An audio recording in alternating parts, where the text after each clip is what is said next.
കലനിറയം കൊല്ലത്തിലേക്ക് ജനം ടിവിയുടെ എല്ലാ പ്രേക്ഷകർക്കും സ്വാഗതം. 62ാമത് സംസ്ഥാന സ്കൂൾ കലോത്സവം രണ്ടാം പകൽ അവസാനിക്കുമ്പോൾ പൊടിപൂരമാണ്. കൗമാരക്കലയുടെ മാമാങ്കമാണ് ഇപ്പോൾ നടന്നുകൊണ്ടിരിക്കുന്നത്. കൊല്ലം ആശ്രമ മൈതാനിയിൽ ശക്തമായ മത്സരങ്ങൾ വിവിധ വേദികളിൽ പുരോഗമിക്കുന്നു. ONV സ്മൃതിയിൽ ഒപ്പന മത്സരമാണ് നടന്നുകൊണ്ടിരുന്നത്. പ്രേക്ഷകർ അതാണ് അല്പം മുൻപ് കണ്ടത്. അതെ അതെ. അപ്പൊ നമുക്ക് കലാകാരന്മാരും കലാകാരികളും ഒക്കെ ഇങ്ങനെ വന്നുകൊണ്ടിരിക്കുകയാണ്. അതിനു മുമ്പായിട്ട് ഒരു വിശിഷ്ട വ്യക്തി നമ്മളുടെ ഈ സ്റ്റേജിലേക്ക് എത്തുകയാണ്. ശ്രീ പന്ന്യൻ രവീന്ദ്രൻ. അദ്ദേഹത്തെ നമുക്ക് വേദിയിലേക്ക് ക്ഷണിക്കാം. നമസ്കാരം സഖാവേ. എങ്ങനെയുണ്ട് സഖാവേ മൊത്തത്തിലൊരു കാര്യങ്ങളൊക്കെ? കൊല്ലം അങ്ങനെ കലക്കുകയാണോ? തീർച്ചയായിട്ടും ഇതുപോലെ ജനസഹകരണമുള്ള ഒരു കലോത്സവം ഞാൻ അടുത്ത കാലത്തൊന്നും കണ്ടിട്ടില്ല. കൊല്ലത്തിന് ഒരു പ്രത്യേക മനസ്സാണ്, എല്ലാത്തിനും ചേരുന്ന മനസ്സാണ്. കലയുടെ കൂടിയുണ്ട്, സംസ്കാരത്തിന് കൂടിയുണ്ട്, ജനങ്ങളുടെ പൊതു പ്രശ്നങ്ങളിലും കൊല്ലമുണ്ട്. അതുകൊണ്ട് കൊല്ലത്തിൻ്റെ ഈ സ്ഥിതി ഇത് ഞാൻ പ്രതീക്ഷിച്ചതിനേക്കാളും കൂടുതൽ ഗംഭീരമായി. മാത്രമല്ല വന്ന കുട്ടികൾക്കൊക്കെ തന്നെ ഒരു ആഹ്ലാദത്തിൻ്റെ മനസ്സാണ് വരുന്നത്. എല്ലാവരെയും മുഖത്ത് കാണാനോ നിങ്ങൾക്കൊരു ചിരിയും കാണുമ്പോൾ കൊള്ളാം എന്നൊരു തോന്നലും അത് കൊല്ലത്ത് അതൊരു ആഘോഷമാക്കി മാറ്റിയാണ് നമ്മളെ കുട്ടികളെല്ലാവരും. തീർച്ചയായിട്ടും കുട്ടികൾക്ക് ഇതൊരു ആഘോഷം തന്നെയാണ്. അവരിൽ ഉറങ്ങിക്കിടക്കുന്ന കലാകാരനെയോ കലാകാരിയെയോ ഇതുപോലെ അവതരിപ്പിക്കാൻ കിട്ടുന്നൊരു ചാൻസ് അത് കുട്ടികൾക്ക് വിടാൻ വേണ്ടി പറ്റില്ല. നമ്മളൊക്കെ കൊച്ചുനാളിൽ ഇതുപോലെ കളിക്കാൻ നമുക്കൊരു ചാൻസ് കിട്ടിയില്ല. ഞാൻ ആലോചിക്കുകയാണ്, ഞാൻ പാർലമെൻറ്റിൽ ചെന്നപ്പം ഈ നാട്ടിലെ കലോത്സവത്തെക്കുറിച്ച് പാർലമെൻറ്റിൽ പറഞ്ഞപ്പം അവർക്കൊക്കെ അത്ഭുതമാണ്. നിങ്ങളിപ്പോൾ നോക്കേണ്ട ഇവിടെ 15,000-ഓളം കുട്ടികളാണ് വരുന്നത്. ഇത്രയും കുട്ടികൾ വന്നിട്ട് അവരുടെ കലാപ്രകടനങ്ങൾ തമ്മിലൊരു മാറ്റുരക്കുക.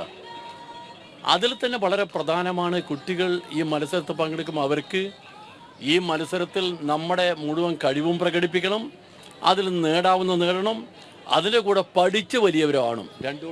തീർച്ചയായിട്ടും ഏറ്റവും വലിയ കൗമാര കലാ മാമാങ്കം എന്ന് നമ്മുടെ മേളയെ വിശേഷിപ്പിക്കുന്നത് വെറുതെ അല്ല എന്നുള്ളതാണ്. അല്ലല്ല, ഒരിക്കലുമല്ല.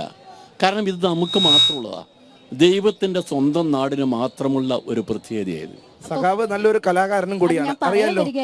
കുട്ടികളുടെ കലാപ്രകടനത്തെ ഇങ്ങനെ പുകഴ്ത്തുന്നുണ്ടായിരുന്നു. അപ്പോ സഖാവിന്റെ ഒരു പെർഫോമൻസ്, പ്രത്യേകിച്ച് ഒരു ചെറിയൊരു പാട്ട് ഞാനിപ്പോ അല്ല നന്നായി പാടുമെന്നാണ് പറയുന്നത്, പൊതുസമൂഹം പറയുന്നത്. അങ്ങനെ പാടുമായിരുന്നു, ഇപ്പൊ വേണ്ട.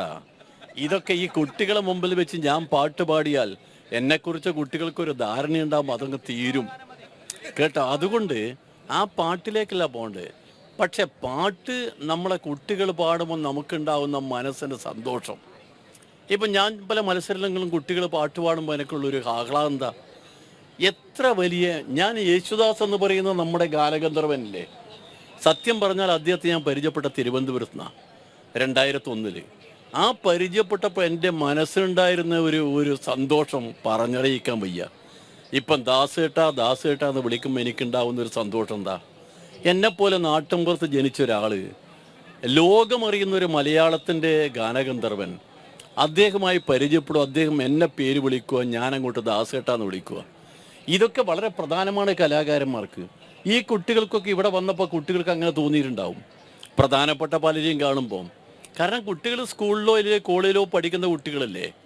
ആ കുട്ടികൾക്ക് മനസ്സിനകത്ത് ആഹ്ലാദത്തിൻ്റെ, ആവേശത്തിൻ്റെ, വിജ്ഞാനത്തിൻ്റെ, കലയുടെ എല്ലാം ചേർന്ന ഒരു വലിയ ഉത്സവല്ലേ മനസ്സിനകത്തും. സഖാവ് വേദികളിൽ, പ്രധാനപ്പെട്ട വേദികളിലെല്ലാം പോയോ, അതോ നമ്മുടെ ഈ ONV സ്മൃതിയിലാണ് തുടക്കമിട്ടത്? ഞാൻ എല്ലാവരും ഒന്ന് പോകണം. ഇന്ന് നാടക മത്സരം ഉണ്ടായിരുന്നു, സോപ്പാനം. അത് പോകണമെന്ന് മാത്രമല്ല, ഇനി സഞ്ജു സാംസന്റെ കളി കാണാൻ പോണം അപ്പുറത്ത്. അത് നാളെ അവിടത്തേക്ക് വെച്ചിരിക്കുക. ഇതെല്ലാം നമ്മളെ കുട്ടികളെ മനസ്സിലുണ്ട്, നിങ്ങൾ ധരിക്കുന്ന മാതിരിയല്ല. ഞാൻ കുട്ടികളോട് പോയി സംസാരിക്കുമ്പോൾ കുട്ടികൾ പറയും, സഞ്ജു സാംസനെ കുറിച്ച് പറയും, മെസ്സിയെ കുറിച്ച് പറയും, എംബാപ്പയെ കുറിച്ച് പറയും. എല്ലാം കുട്ടികൾക്കറിയാം. നമ്മളെ കുട്ടികൾ നമ്മളെ പഴയതുപോലല്ല, പഴയ കാലത്തെ പോലെ അവരുടെ കയ്യിൽ തന്നെ എല്ലാ വിവരങ്ങളും ഉണ്ട്. അത്രമാത്രം വിജ്ഞാനത്തിൻ്റെ എല്ലാം ചേർന്ന ഒരവസ്ഥ. അത് കൊല്ലത്ത് ഇങ്ങനെയൊരു കലോത്സവം നടത്തുന്നത് വളരെ വളരെ സന്തോഷമാണ്. അത് നാട് അതുപോലെ സ്വീകരിക്കുന്നതിൻ്റെ ഏറ്റവും വലിയ ഉദാഹരണമാണ് ജനക്കൂട്ടം. അങ്ങനെ കൊല്ലത്തത് ആ ഒരു കലാരൂപം അങ്ങ് കൊട്ടിക്കയറുന്ന ഒരു കാഴ്ചയാണ്, അതിമനോഹരമായ കാഴ്ചയാണ്. ഇനി നമുക്ക് പോവേണ്ടത് രണ്ടുപേരുടെ ഒരു പെർഫോമൻസിലേക്കാണ്, അല്ലേ? വളരെയധികം നമ്മുടെ ഈ ജനം ടിവിയുടെ സ്റ്റുഡിയോയിലേക്ക് എത്തിയതിന്, കുട്ടികൾക്ക് ഇത്രയും പ്രചോദനമാകുന്ന വാക്കുകൾ അവർക്ക് വേണ്ടി നൽകി. സന്തോഷം. അത് കുട്ടികളെ കൂടിയാണ് നമ്മളെല്ലാം കുഞ്ഞാഴ്ച വലുതായെന്നുള്ള ഓർമ്മ വേണം. ഈ പ്രായത്തിൽ സഖാവിന്റെ മനസ്സ് കുഞ്ഞാ. അല്ല, വലുതാകുമ്പോൾ പലരും വന്ന വഴി മറന്നു പോകും. അത് മറക്കാതിരിക്കാൻ വേണ്ടിയുള്ളൊരു ഓർമ്മപ്പെടുത്തൽ കൂടിയാണിത്. വളരെ സന്തോഷം, നന്ദി.